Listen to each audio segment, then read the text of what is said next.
Bonjour, mon nom est Catherine Martel, je suis stratège de contenu chez Seedly, qui est une agence créative fondée à Montréal. On travaille sur des marques locales comme internationales. Et moi, mon terrain de jeu, c'est le contenu qui passe beaucoup par les réseaux sociaux, par des expériences de marques numériques, mais aussi par la collaboration avec des influenceurs. Ma relation avec Quartier Artisan, c'est que j'ai eu la chance de donner une formation à la deuxième cohorte et je fais aussi du coaching. On va couvrir les bonnes pratiques générales de quelques réseaux sociaux très importants, surtout au Québec. On va parler de Facebook, d'Instagram, de YouTube, de Twitter, de LinkedIn et de Pinterest. Les 35+ sont particulièrement actifs sur cette plateforme-là. Puis ce qui est important de savoir aussi quand on veut être très actif sur Facebook, c'est que les algorithmes ont énormément changé dans les 18 derniers mois. Donc en janvier, Facebook annonçait qu'il voulait changer la façon dont le contenu était priorisé dans le fil de nouvelles de ses usagers pour prioriser les contenus des amis, de la famille et qu'on voit moins de marques. Ce que ça a fait, c'est que ça a créé une sorte d'enchère. Les marques, comme ils voyaient qu'il y avait de la difficulté à rejoindre leurs consommateurs, sont mis à créer plus de pubs, plus de contenu et ça a comme vraiment créé une espèce de trafic énorme et ça fait monter le prix de la publicité. Donc, c'est un peu plus cher faire la promotion de son contenu sur Facebook. Une question qu'on pose souvent, c'est quel genre d'investissement je devrais prévoir pour ma page. Si par exemple, j'investis 500 $ pour faire une vidéo, je vais vouloir garder au moins un 500 $ pour faire de la promotion et de la sponsorisation sur Facebook. Parce que si j'investis des sous pour produire quelque chose, je veux m'assurer qu'on va l'avoir suffisamment et que ça a vraiment valu la peine d'investir tout cet argent-là. Est-ce que de créer un groupe est une bonne façon de contourner l'algorithme? Eh bien, en effet, ça peut être une façon très intéressante de laisser vos consommateurs, votre communauté, échanger sur un sujet qui est relié à votre marque. Mais le groupe doit vraiment par nature être très user first. Donc, on laisse vraiment aller les conversations. On ne peut pas contrôler. Donc, c'est vraiment un environnement très organique, mais qui peut vous permettre de tisser des liens plus étroits auprès de vos power users, les gens qui aiment beaucoup votre marque, qui testent vos produits, qui sont très intéressés par un sujet sur lequel vous aussi vous êtes intéressé et donc qui vous permet de tisser un lien encore plus étroit.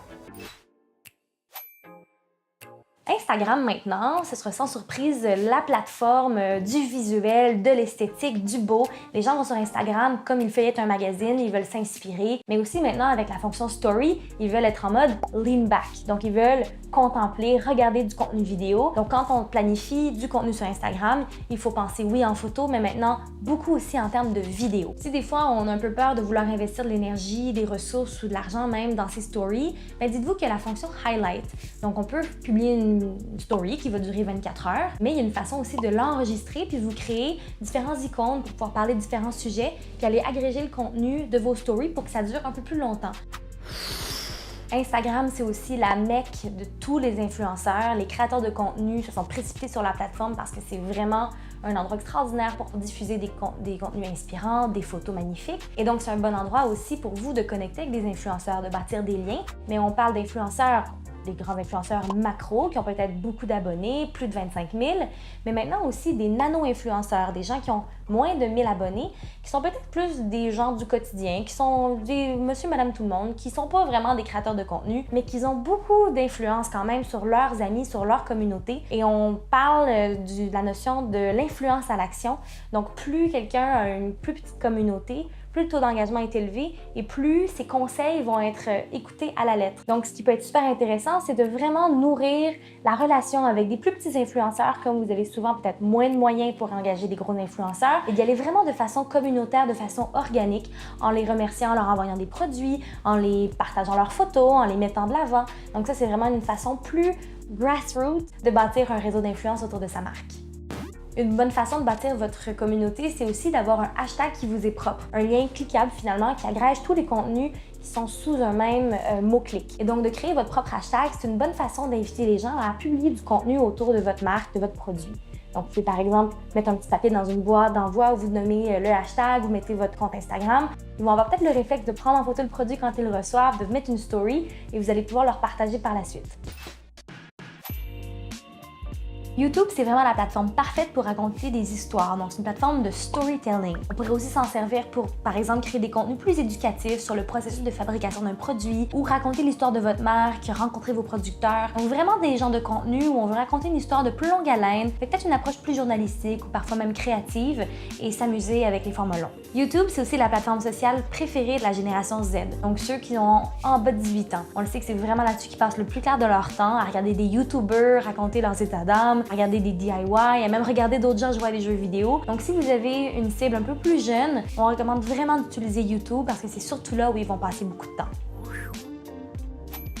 Twitter, c'est vraiment l'endroit pour suivre les nouvelles en temps réel. C'est vraiment rendu un fil d'actualité principalement où les médias, les tastemakers, les gens connus dans certains domaines, surtout la technologie, le divertissement, vont partager en premier les nouvelles, les scoops. C'est vraiment un endroit, peut-être avec une nature un peu plus relation publique, on veut communiquer des nouvelles de notre entreprise, mais aussi, il ne faut pas négliger le côté service clientèle. Surtout si votre marque a des clients à l'international, c'est souvent vers Twitter que les gens vont se tourner pour poser des questions, à vouloir avoir une réponse rapidement. Il faut être très réactif sur Twitter parce que ça va très vite. Si votre marque cible surtout des gens au Québec, un marché québécois, Twitter c'est peut-être un peu moins l'endroit où mettre beaucoup d'énergie parce qu'il y a un moins grand bassin d'utilisateurs. LinkedIn, maintenant, c'est vraiment la plateforme business. Donc, c'est vraiment là-dessus que vous allez pouvoir partager un contenu un peu plus corporatif, peut-être même recruter des gens. C'est vraiment l'endroit où les professionnels vont pour interagir. Si, par exemple, vous ciblez une audience de professionnels, ça peut être aussi intéressant de peut-être faire une campagne sur LinkedIn pour les rejoindre là où ils sont. Donc, pendant la journée, on pourrait vouloir leur partager une nouvelle qui vient répondre à un de leurs besoins, mais qui n'est pas nécessairement dans un environnement plus casual comme Facebook. Pinterest, c'est vraiment le nouveau scrapbooking 2.0. C'est vraiment là-dessus que beaucoup de femmes, principalement, autour de 35 ans, vont passer du temps pour s'inspirer. C'est vraiment là où vous pouvez explorer différents territoires de votre marque, si vous aimez une esthétique particulière, si vous voulez parler d'un certain mode de vie associé à votre marque, c'est un bon endroit pour le faire. Donc, si par exemple, vous allez écrire un article sur, par exemple, une routine beauté, puis vous mettez une belle image d'inspiration en mode vertical avec un petit montage de votre produit, des étapes à suivre, un peu en mode tutoriel, les gens vont généralement cliquer sur le lien pour en savoir plus et ça peut donc amener du trafic vers le volet contenu de votre site web.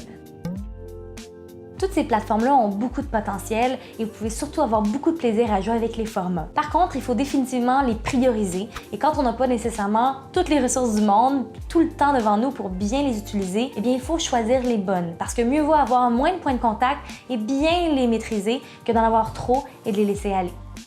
Retrouvez tout le contenu de cette capsule sur le site de Quartier Artisan. C'est all about branding. Et j'en dis du stock. Un avion, un jet. Mon lift est arrivé. Alors, on recommence. Hello, my name is. Ouais, c'est ça. Quartier Artisan, full bilingual. Full bilingual.